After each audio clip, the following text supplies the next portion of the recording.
بسم اللہ الرحمن الرحیم۔ السلام علیکم معزز ناظرین، آج کی ویڈیو میں آپ کو خوش آمدید کہتا ہوں۔ ناظرین، روئے زمین پر کوئی ایسی جگہ نہیں ہے جس کی تعظیم لوگ اتنی کرتے ہوں جتنی کہ مکہ مکرمہ کی، کیونکہ یہاں پر مسلمانوں کا کعبہ شریف واقع ہے جسے حجاز مقدس کہا جاتا ہے، جہاں پر لوگ 24 گھنٹے ہی اللہ تعالیٰ کی عبادت کرتے رہتے ہیں اور اللہ تعالیٰ کے گھر کا طواف کرتے رہتے ہیں، اور لاکھوں گھر اس کی تصویروں سے مزین ہیں، اور 1 ارب سے زیادہ لوگ دن میں 5 بار اس کی طرف منہ کر کر نماز ادا کرتے ہیں۔ مکعب کی شکل کی بنی ہوئی عمارت بنی نوع انسان کی تاریخ میں سب سے مشہور عمارت ہے، اور یہ سیاہ اور اسرار کے منصفانہ حصے میں ڈوبی ہوئی ہے۔ تو ناظرین، آج کی میں اپنی اس ویڈیو میں آپ کو خانہ کعبہ کے بارے میں 10 ایسے حقائق بتانے جا رہا ہوں تو شاید آپ لوگوں کو پہلے نہ معلوم ہو، اور اس پر ایک میں تفصیلی ویڈیو بھی بنا چکا ہوں جو آپ کو ڈسکرپشن سے یا آئی بٹن سے مل جائے گی۔ تو آپ سے یہ گزارش کروں گا کہ اس ویڈیو کو لازمی دیکھیے گا، پھر آپ لوگوں کو اس ویڈیو کو سمجھنے میں آسانی ہوگی۔ تو ویڈیو شروع کرنے سے پہلے میں آپ سے یہ گزارش کروں گا کہ اس ویڈیو کو اینڈ تک لازمی دیکھیے گا، اور اگر ویڈیو پسند آئے تو ویڈیو کو لائک کر کے چینل کو سبسکرائب بھی ضرور کیجیے گا۔ ناظرین، نمبر 10 پر یہ حقائق ہے کہ خانہ کعبہ کو بار بار تعمیر کیا گیا، اور ہم جو آج خانہ کعبہ دیکھتے ہیں وہ بالکل ویسا نہیں ہے جو حضرت ابراہیم علیہ السلام اور حضرت اسماعیل علیہ السلام نے تعمیر کیا تھا، بلکہ وقتاً فوقتاً اسے قدرتی اور انسانی ساختہ آفات کے بعد دوبارہ تعمیر کرنے کی ضرورت پڑتی رہی۔ بے شک ہم اس بارے میں جانتے ہیں کہ اس کی زیادہ تر تعمیر حضرت محمد صلی اللہ علیہ وآلہ وسلم کی زندگی میں ہوئی، لیکن ان کے نبی بننے سے پہلے یہ وہ موقع تھا جب حضرت محمد صلی اللہ علیہ وآلہ وسلم نے اپنی فوری سوچ کے ذریعے بڑی خون ریزی کو روکا اور حجر اسود کو ایک کپڑے کے ذریعے وہاں پر رکھ دیا جسے ہر قبیلہ اٹھا سکتا تھا۔ تب سے لے کر اب تک خانہ کعبہ میں ہر چند صدیوں میں اوسطاً ایک بڑی تعمیر نو ہوتی رہی ہے۔ آخری تزئین و آرائش 1996 میں ہوئی تھی، اور یہ انتہائی مکمل تھی، جس کی وجہ سے بہت سے پتھروں کو تبدیل کیا گیا اور بنیادوں اور نئی چھت کو دوبارہ مضبوط کیا گیا۔ یہ کئی صدیوں کی آخری تعمیر نو کا امکان ہے، اور جو اس کی دوبارہ سے تعمیر کرنے کا امکان ہے وہ اس کی آخری پر تعمیر نو ہوگی، کیونکہ جدید تکنیک کا مطلب ہے کہ عمارت پہلے سے زیادہ محفوظ اور مستحکم رہے۔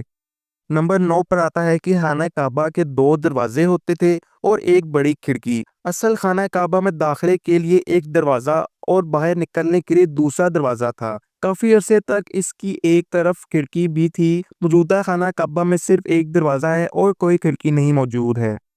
نمبر 8 پر آتا ہے کہ یہ کثیر رنگ کا ہوا کرتا تھا۔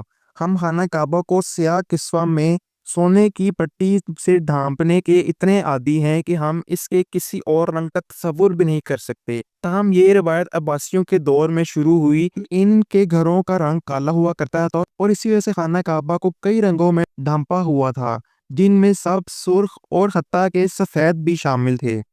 نمبر 7 حقائق ہے کہ خانہ کعبہ کی چابیاں صرف ایک ہی خاندان میں چلتی آ رہی ہیں۔ رسول اللہ صلی اللہ علیہ وآلہ وسلم کے زمانے میں حج کے مناسک سے متعلق ہر پہلو قریش کے مختلف گروہوں کے ہاتھ میں تھا۔ ان میں سے ہر ایک آخرکار ایک کے علاوہ کسی خاص قسم کی سرپرستی کا کنٹرول کھو دے گا۔ فتح مکہ کے موقع پر حضور اکرم صلی اللہ علیہ وآلہ وسلم کو خانہ کعبہ کی چابیاں اپنے پاس رکھنے کی بجائے دینی پڑیں۔ آپ صلی اللہ علیہ وسلم نے ان چابیوں کو خاندان بنی شیبہ کے عثمان بن طلحہ کے پاس واپس کر دیا۔ وہ صدیوں سے کعبہ کے روایتی کلیدی محافظ رہے تھے، اور نبی صلی اللہ علیہ وسلم نے ان الفاظ کے ذریعے آخر وقت تک ان کی اس کردار کی تصدیق کی۔ اے بنی طلحہ، اسے لے لو قیامت تک، ہمیشہ کے لیے، اور یہ تم سے نہیں لیا جائے گا جب تک کہ کوئی ظالم نہ ہو، خلیفہ ہو یا سلطان ہو یا چاہے بادشاہ۔ دنیا کے سب طاقتور آدمیوں کو خانہ کعبہ میں داخل ہونے سے پہلے نبی اکرم صلی اللہ علیہ وآلہ وسلم کے الفاظ کے آگے جھکنا پڑتا ہے، اور مکہ کے چھوٹے سے خاندان سے اجازت لینی پڑتی ہے۔ 6واں حقائق ہے کہ خانہ کعبہ سب کے لیے کھلا ہوا کرتا تھا۔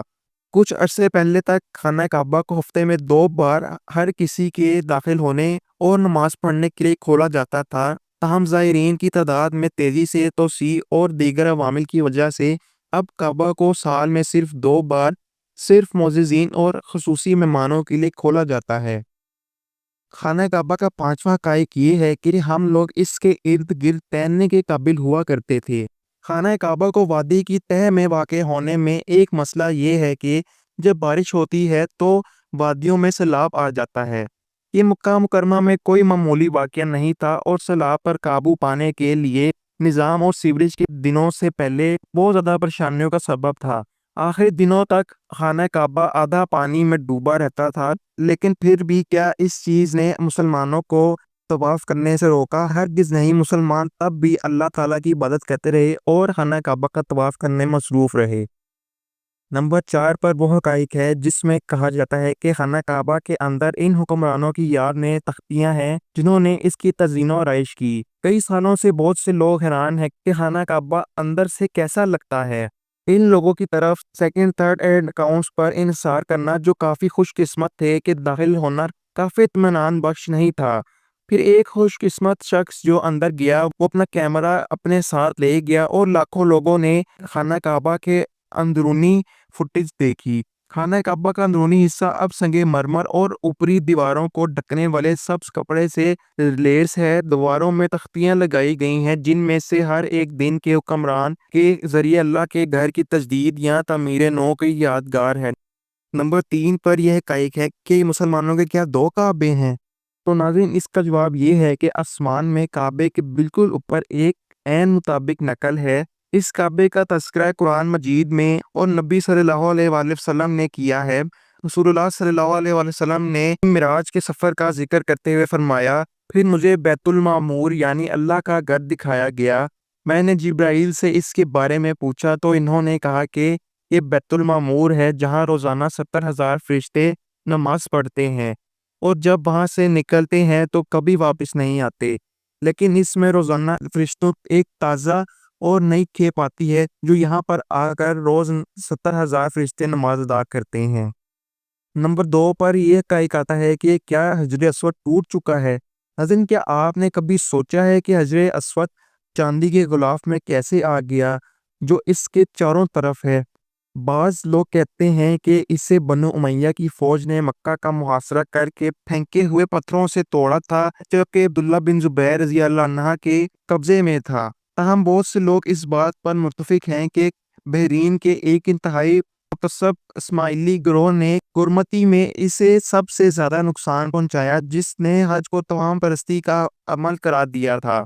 انہوں نے دسیوں ہزار حجاج کو قتل کر کے اور ان کی لاشیں زمزم کے کنویں میں پھینک کر اپنی بات ثابت کرنے کا فیصلہ کیا۔ گویا یہ خیانت کافی نہیں تھی، یہ شیاطین حجر اسود کو مشرقی عرب اور پھر عراق میں کوفہ لے گئے جہاں انہوں نے اسے فدیہ میں رکھا، یہاں تک کہ عباسی خلیفہ نے انہیں واپس کرنے پر مجبور کر دیا۔ جب انہوں نے اسے واپس کیا تو یہ ٹکڑوں میں تھا اور انہیں ایک ساتھ رکھنے کا واحد طریقہ انہیں چاندی کے سانچے میں بند کرنا تھا۔ کچھ مورخین کا کہنا ہے کہ پتھر کے کچھ لاپتہ ٹکڑے اب بھی ادھر ادھر تیر رہے ہیں۔ نمبر 1 پر یہ حقائق آتا ہے کہ اسے ایک مکعب شکل نہیں ہونا چاہیے۔ جی ہاں ناظرین، دنیا کا سب سے مشہور مکعب دراصل مستطیل کی شکل میں شروع ہوا تھا۔ میں آپ کو فرش سے اپنے جبڑے اٹھانے کے لیے ایک لمحہ دوں گا۔